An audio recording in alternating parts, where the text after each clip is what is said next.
Hello there. So the Helion Rivos boat, if that's the correct pronunciation.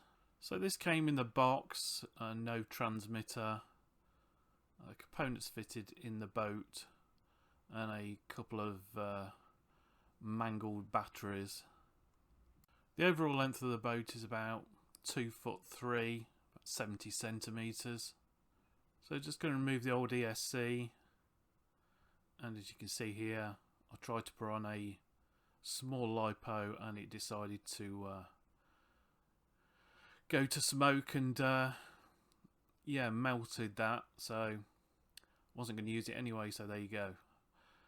And just remove the old receiver and just disconnecting the old cables and the pipes from the ESC there. This is the replacement ESC.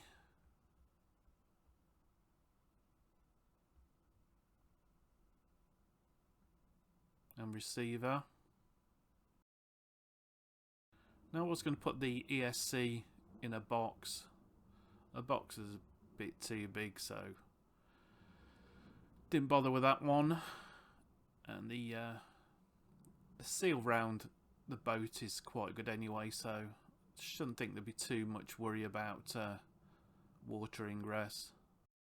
So I've got the ESC and the receiver.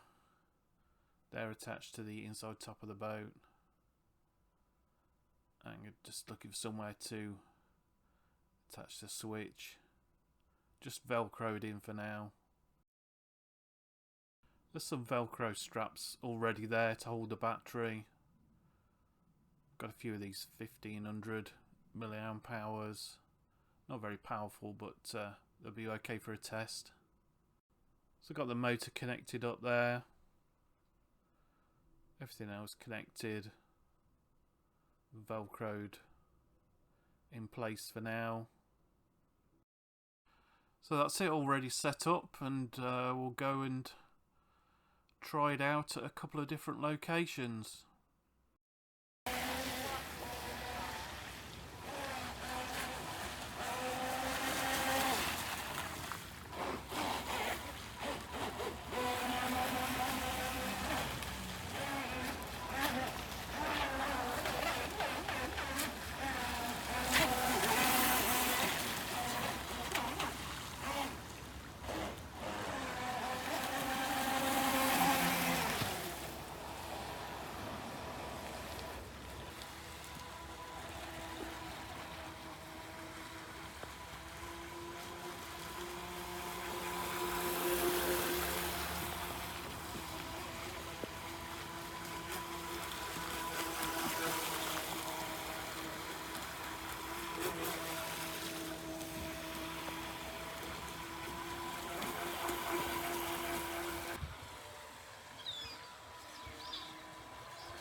So thanks for watching, and don't forget to like and subscribe, and I'll see you soon.